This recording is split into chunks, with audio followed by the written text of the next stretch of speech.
Dear friends and dear students, welcome to my YouTube channel Delta DM Maths Point। দেখো আজকে ক্লাসের বিষয় class 7-এর কোষে দেখি 19.2-এর বীজগণিতের যে উৎপাদক বিশ্লেষণ আছে সেই অঙ্কগুলো আমরা আজকে সলভ করব। মানে বিষয়টা বুঝতে পারছো, এই যে চ্যাপ্টারটা আছে দেখেছো এই 19.2 কোষে দেখি 19.2-এর আমি এর আগের ক্লাসে আমি আজকে শুরু করছি 14 দাগ থেকে। আমি আগের ক্লাসে 13 দাগ পর্যন্ত অঙ্ক ক্লিয়ার করেছি। আজকে 14 দাগ থেকে অঙ্কগুলো শুরু করব, পরস্পর যতগুলো হবে আর কি। তো যাই হোক, ক্লাস শুরুর আগে একটা অনুরোধ জানাচ্ছি, যদি অঙ্ক সম্পর্কে একটু জ্ঞান অর্জন করতে চাও তাহলে ভিডিওটা পুরো দেখবে, তাহলে দেখবে অঙ্ক বিষয়ে তোমরা একটা জ্ঞান তুমি সহজভাবে অর্জন করতে পারছো। এবং ধন্যবাদ জানাচ্ছি সেই সমস্ত স্টুডেন্টসদের বা ফ্রেন্ডসদের যারা অলরেডি আমার চ্যানেলটাকে সাবস্ক্রাইব করেছো। যারা আজকে নতুন এসেছো তাদেরকে অনুরোধ জানাচ্ছি, একবার চ্যানেলটাকে সাবস্ক্রাইব করে ভিডিওটাকে লাইক দিয়ে অন্যকে শেয়ার করে দেখো যে এই চ্যানেলের মধ্যে যতগুলো ভিডিও আছে তুমি যদি পরস্পর দেখতে থাকো তা দেখবে তুমি অঙ্কে যতই কাঁচা হও না কেন বা অঙ্কের বেসিক নিয়ম বা অন্যান্য অঙ্কের নিয়মে তুমি যতই দুর্বল হও না কেন কিছু না কিছু এর থেকে শিখতে পারবে। আগে দেখো অঙ্কগুলো, পরস্পর ভিডিওগুলো দেখতে থাকো। তার প্রবলেম হলে আমাকে কমেন্টস বক্স আছে, সেখানে আমাকে জানাবে যে কি প্রবলেম হচ্ছে, আমি সেই অনুযায়ী আবার সেটাকে অ্যান্সার দিতে পারবো। তো যাই হোক, দেখো ডিরেক্টলি অঙ্কে চলে আসছি। 13 দাগের 14 দাগের অঙ্কটা কি আছে দেখো, ক্লাস 7 কোষে দেখি 19.2-এর 14 দাগের অঙ্কটা আছে। দেখো 1-এর 14 দাগ, যে এক্স স্কোয়ার, আমরা আজকে এই তিনটে অঙ্ক এখন সলভ করব এই ক্লাসে 14, 15, 16 minus 2xy minus 3y square. দেখো কিভাবে অঙ্কটা সলভ করছি, বিষয়টা একটু লক্ষ্য করো। এখানে বীজগণিতে আর একটা কথা বলা যায়, শুধু বীজগণিতের উৎপাদক বিশ্লেষণ মানে এখানে বীজগণিতের সূত্রের একটা ব্যবহারিক প্রয়োগ বলা যেতে পারে, কিংবা বীজগণিতের বেসিক নিয়ম বললেও কিন্তু খুব একটা খারাপ হয় না। এখানে প্রতিটা লাইনে প্রতিটা পদক্ষেপে কিন্তু সূত্র অ্যাপ্লাই করতে হবে, বীজগণিতের যে সূত্র আছে। তাহলে আমরা এখানে কি সূত্র অ্যাপ্লাই করব দেখো, এক্স স্কোয়ার মাইনাস 2xy, কিছু কি মনে পড়ছে? এই দুটো দেখে কিছু মনে পড়ছে? A square minus 2ab plus B square, যদি এরকম কোনো টার্ম এখানে আসে তাহলে কোনো সূত্রের আকার আসবে। বিষয়টা বোঝা যাচ্ছে? তোমাকে বুঝতে হবে লাইন পড়তে পড়তে যে কোন সূত্র এখানে হতে পারে। সূত্র সবার মুখস্থ থাকে, কিন্তু কোন অঙ্কের জন্য কোন সূত্র হবে সেটা বোঝাটাই কিন্তু বড় কথা। তাহলে এক্স স্কোয়ার মাইনাস 2xy, এই দুটো দেখে কি মনে হচ্ছে? প্লাস ওয়াই স্কোয়ার যদি এখানে থাকতো একটা সূত্র করতে পারতাম। তাহলে এখানে প্লাস ওয়াই স্কোয়ার বসিয়ে দাও, দিলে যদি সূত্র হয় তো হোক। তাহলে এখানে তো প্লাস ওয়াই স্কোয়ার অঙ্কের মধ্যে ছিল না, অঙ্কের মধ্যে ছিল মাইনাস 3y স্কোয়ার। আমি যেহেতু এক্সট্রা একটা ওয়াই স্কোয়ার নিয়েছি সেই জন্য আর একটা ওয়াই স্কোয়ার এখান থেকে বিয়োগ করতে হবে। তো বিয়োগ করলে তাহলে কি হচ্ছে? এই দুটো ক্লিয়ার হয়ে যাচ্ছে। এখানে 3xy ছিল, সেটাকে বসিয়ে দেওয়া হলো।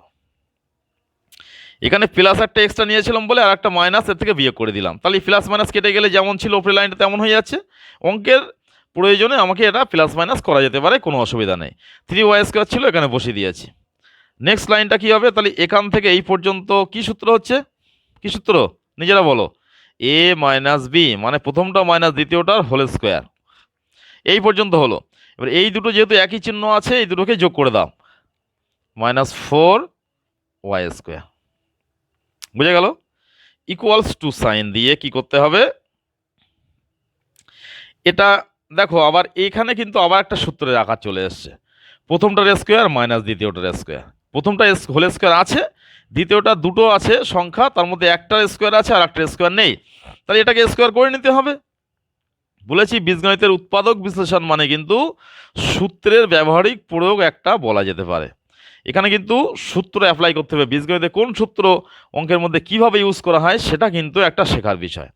তাহলে এখানে প্রথমটার স্কোয়ার মাইনাস দ্বিতীয়টার স্কোয়ারে কি সূত্র? আমি যখন সূত্রের চ্যাপ্টার করেছি বা এর আগের অঙ্কগুলো করেছি কিন্তু সূত্র ক্লিয়ারভাবে আলোচনা করেছি। প্রথমটার স্কোয়ার মাইনাস দ্বিতীয়টার স্কোয়ারের সূত্র কি? প্রথমটা প্লাস দ্বিতীয়টা, সেকেন্ড ব্র্যাকেট দিলাম যেহেতু দুটো আছে, ইন্টু, ইন্টু মানে দুটো ব্র্যাকেট পাশাপাশি হলে ইন্টু বোঝায়, প্রথমটা মাইনাস দ্বিতীয়টা, সেকেন্ড ব্র্যাকেট ক্লোজ করলাম। এবার কি হবে? সেকেন্ড ব্র্যাকেট তুলে দিই, সবগুলোকে ফার্স্ট ব্র্যাকেটের মধ্যে আনছি। এক্স মাইনাস ওয়াই, এখানে প্লাস 2y, এখানে x minus y minus 2y equals to, এবার যোগ বিয়োগ করতে হবে। এক্স একটা আছে বসিয়ে দিলাম, মাইনাস ওয়াই প্লাস 2y যোগ করলে কত হবে, যোগ বিয়োগ করলে প্লাস ওয়াই।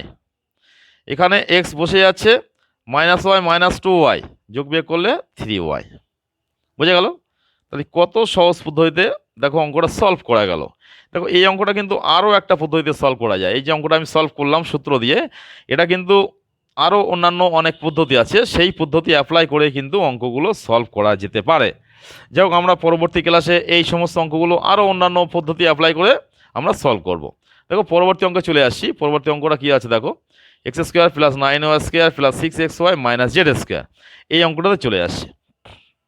তো দেখো, যদি মনে করো কিছু শিখতে পারলে অঙ্কটা থেকে বা এই চ্যানেলটা থেকে, তাহলে এই ভিডিওটাকে লাইক দিয়ে চ্যানেলটাকে সাবস্ক্রাইব করে ডান দিকে বেল আইকনটি প্রেস করবে, দিয়ে অল বটনটি চাপবে। তাহলে দেখবে কি হবে, আমি ক্লাস নিলেই তুমি প্রথমেই ক্লাসটা পেয়ে যাবে। এইগুলো মেনটেন করলে কি হবে, পরস্পর দেখবে তুমি অঙ্কগুলো শিখতে পারছো, সুবিধা হচ্ছে। আর যদি কিছু ভালোভাবে বুঝতে পারো, কমেন্টস বক্সে একটা কমেন্টস করে দেবে সুবিধা অসুবিধা, এবং ভিডিওটাকে লাইক দিলে বুঝতে পারবো হ্যাঁ অঙ্কটা থেকে কিছু শিখেছো তুমি। তাহলে এখানে দেখো কি আছে, এটাকেও সেই সূত্রের আকারে আমাকে তৈরি করতে হবে। তাই প্রথম তো ভাঙতে ভাঙতে যাই। দেখো এক্স স্কোয়ার বসিয়ে দিলাম, প্লাস 6xy একটু সাজিয়ে নিতে হবে, plus 9y square, 9y square minus Z square বসিয়ে দিলাম। এবার কি হবে, এই তিনটে দিয়ে একটা সূত্র তোমাকে তৈরি করতে হবে। কিভাবে করছি দেখো, প্রথমটার স্কোয়ার প্লাস 2 ইন্টু প্রথমটা ইন্টু দ্বিতীয়টা ফাঁকা রাখছি, দ্বিতীয়টা তৈরি করে নিতে হবে এখান থেকে। 9 ভাঙলে 3y এর হোল স্কোয়ার, তাহলে ইন্টু 3y, দ্বিতীয়টা হয়ে গেল। পাশে জেড স্কোয়ার আছে, এখানে বসিয়ে দিলাম, ইকুয়ালস টু, তাহলে কি সূত্র হলো এখান থেকে এই পর্যন্ত, প্রথমটার স্কোয়ার প্লাস 2 ইন্টু প্রথমটা ইন্টু দ্বিতীয়টা প্লাস দ্বিতীয়টার স্কোয়ার, কি সূত্র, প্রথমটা প্লাস দ্বিতীয়টার হোল স্কোয়ার, পাশে মাইনাস জেড স্কোয়ার আছে সেটাকে বসিয়ে দেওয়া হলো। আবার একটা সূত্রের আকারে এসে দেখো, প্রথমটার স্কোয়ার মাইনাস দ্বিতীয়টার স্কোয়ার, কি সূত্র, প্রথমটা প্লাস দ্বিতীয়টা ইন্টু প্রথমটা মাইনাস দ্বিতীয়টা। কত সিম্পলভাবে দেখো অঙ্কটা সলভ হয়ে গেল। সহজ পদ্ধতিতে কিভাবে সলভ করলাম দেখো। যদি বুঝতে কোনো অসুবিধা হয় অঙ্কটা আর একবার দেখো এবং কমেন্টস বক্সে আমাকে জানাবে, তাহলে আমি সেখানে আবার বিষয়টা তোমাদেরকে আরও ক্লিয়ার করতে পারবো, বা কি সমস্যা হচ্ছে সেটা আমাকে বলবে।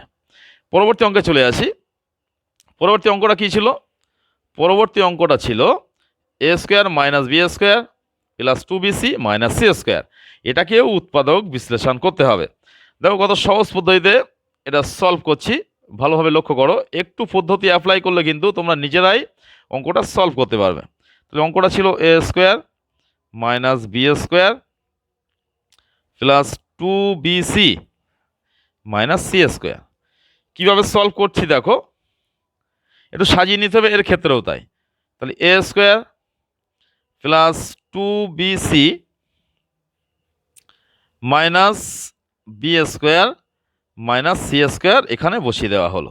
এবার দেখো কি করতে হবে, দেখো এখানে বিসি আছে, বিসি আছে, আর যদি বি স্কোয়ার সি স্কোয়ার হয় তবে কিন্তু আমি এই তিনটে দিয়ে একটা সূত্র করতে পারবো, তবে এই দুটো ধনাত্মক হতে হবে, তবেই কিন্তু সূত্র হবে, আদারওয়াইজ হবে না।